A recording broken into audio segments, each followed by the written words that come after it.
Oke, sebelumnya Assalamualaikum warahmatullahi wabarakatuh. Nah, pada materi ekonometrika kali ini, kita akan belajar mengenai autokorelasi. Nah, topik yang bakal kita bahas pada hari ini adalah satu, ada pengertian, lalu yang kedua ada penyebab, yang ketiga ada akibat, dan yang terakhir ada cara mendeteksi autokorelasi. Masuk ke subpoinnya pertama, yaitu autokorelasi versus uji autokorelasi. Nah, jadi apa sih yang dimaksud dengan autokorelasi? Nah, ini merupakan korelasi yang terjadi antara serangkaian pengamatan yang tersusun menurut waktu time series atau tersusun menurut ruang cross section. Nah, autokorelasi ini merupakan bentuk pelanggaran salah satu asumsi model regresi klasik, yaitu faktor gangguan dari setiap pengamatan yang berbeda tidak saling mempengaruhi. Sedangkan uji autokorelasi ini bertujuan untuk melihat apakah dalam model regresi linear ada korelasi antara kesalahan pengganggu pada periode T dengan kesalahan pengganggu pada periode T-1 atau periode sebelumnya. Nah, uji autokorelasi ini harus dilakukan pada data time series atau deret waktu, sebab yang dimaksud adalah sebuah nilai pada sampel atau observasi tertentu yang sangat bergantung atau dipengaruhi oleh nilai observasi sebelumnya. Masuk ke subpoin yang kedua, yaitu penyebab terjadinya autokorelasi. Nah, yang pertama adanya inersia atau kelembapan. Misal, contoh dari datanya ini adalah data deret waktu untuk GMP, indeks harga, produksi, kesempatan kerja, dan pengangguran menunjukkan relasi close. Nah, dalam regresi yang meliputi data ini, data deret waktu ini, observasi yang beruntutan nampak saling bergantung. Nah, hal inilah yang mengindikasikan atau menunjukkan adanya autokorelasi pada model regresi yang terbentuk. Lalu yang kedua adanya bias spesifikasi. Nah, ini biasnya itu berupa kasus variabel yang tidak dimasukkan. Nah, dalam analisis itu seringkali terjadi bahwa kita sebagai peneliti memulai dari model regresi yang masuk akal, yang mungkin model tersebut juga bukan model yang sempurna. Nah, setelah mengevaluasi pada residual yang dihasilkan oleh model yang kita teliti tadi, yang kita uji tadi, sangat mungkin menyarankan bahwa beberapa variabel yang mulanya merupakan calon variabel tetapi tidak dimasukkan ke dalam model untuk berbagai alasan yang seharusnya dimasukkan. Hal tersebut merupakan kasus bias spesifikasi karena variabel yang tidak dimasukkan. Seringkali terjadi bahwa dengan memasukkan variabel tersebut dapat menghilangkan pola korelasi yang mungkin terjadi di antara residual. Lalu yang ketiga adalah bias spesifikasi untuk bentuk fungsional yang tidak benar.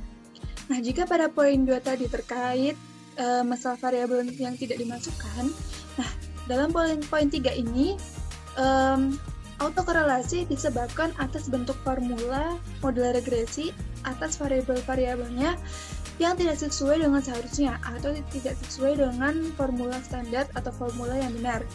Sebagai contohnya, kesalahan pada formulasi model regresi atas biaya marginal. Hal ini dapat menimbulkan hasil taksiran model yang terlalu tinggi atau overestimate atau terlalu rendah atau underestimate. Nah, yang keempat itu terjadinya fenomena cobweb. Apa sih ini? Nah, fenomena cobweb ini contohnya bisa pada autokorelasi yang terjadi pada penawaran banyak komoditi pertanian, yang dimana penawaran ini bereaksi terhadap harga dengan keterlambatan satu periode waktu karena keputusan penawaran memerlukan waktu untuk penawarannya pada periode tersebut. Nah, jadi pada awal musim tanam tahun berjalan dipengaruhi oleh harga yang terjadi pada tahun yang sebelumnya. Lalu yang kelima terdapat manipulasi data. Nah, dalam analisis empiris, data kasar sering dimanipulasi. Sebagai contohnya, dalam regresi deret waktu yang melibatkan data kuartal, data seperti itu biasanya diperoleh dari data bulanan dengan hanya menambahkan 3 observasi bulanan dan membagi jumlah tadi dengan 3. Nah, pemerataan ini menghasilkan penghalusan atau smoothness ke dalam data dengan meratakan fluktuasi dalam data bulanan. Jadi, jika grafik yang memetakan data kuartal nampak jauh lebih halus daripada data bulanannya, dan kehalusan ini mungkin dengan sendirinya dapat mengakibatkan pola sistematis dalam gangguan, sehingga mengakibatkan terjadinya autokorelasi. Oke, lalu kita masuk ke poin yang ketiga, yaitu akibat adanya autokorelasi. Nah, karena tadi kita sudah mengetahui sebab dari terjadinya autokorelasi, nah kita sekarang akan belajar apa sih akibatnya jika ada autokorelasi itu. Yang pertama pastinya varians tidak minimum atau terjadinya blue, Bayes linear, and Bayes estimator. Lalu yang kedua, estimasi standar error dan varian koefisiensi dan varian koefisiensi regresi yang didapat akan underestimate atau terlalu rendah. Lalu yang ketiga, pemeriksaan terhadap residualnya akan menemui permasalahan. Yang keempat, autokorelasi yang kuat dapat pula menyebabkan dua variabel yang tidak berhubungan menjadi berhubungan. Nah, biasanya ini disebut dengan spurious regression, dapat dilihat dari R kuadrat. Lalu yang kelima, pengujian arti T dan F tidak lagi valid, sehingga menghasilkan kesimpulan tidak valid juga. Lalu yang keenam, memberikan gambaran yang menyimpang dari nilai populasi yang sebenarnya. Nah, kita masuk ke subpoin yang terakhir, yaitu subpoin yang keempat. Gimana sih cara mendeteksi biar kita tahu ada autokorelasi? Nah, yang pertama, kita bisa menggunakan cara metode grafik. Nah, dalam satu detik waktu, metode grafik ini dapat dikerjakan dengan memetakan residual terhadap waktu. Jika secara kasat mata terlihat ada pola sistematis yang terbentuk, maka kita patut curiga terdapat autokorelasi pada residual. Lalu yang kedua, kita menggunakan cara uji Durbin Watson.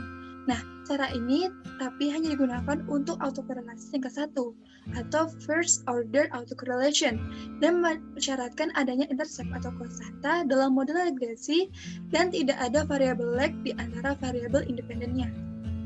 Lalu yang ketiga, kita menggunakan cara uji Lagrange multiplier. Nah, uji autokorelasi dengan Lagrange multiplier ini terutama digunakan untuk sampel besar di atas 100 observasi. Lalu yang keempat, kita menggunakan cara uji statistik key atau box Pierce dan Aljung box. Nah, ini digunakan untuk melihat autokorelasi dengan lag lebih dari 2. Dan cara yang terakhir yaitu kita menggunakan rantes. Nah, sebagai bagian dari statistik non-parametrik dapat digunakan untuk menguji apakah antara residual terdapat korelasi yang tinggi.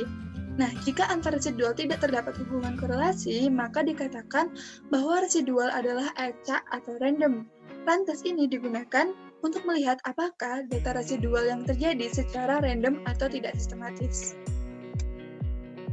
Oke, sekian pembahasan tentang autokorelasi ini. Sampai jumpa di pembahasan selanjutnya. Semoga bermanfaat. Thank you for watching.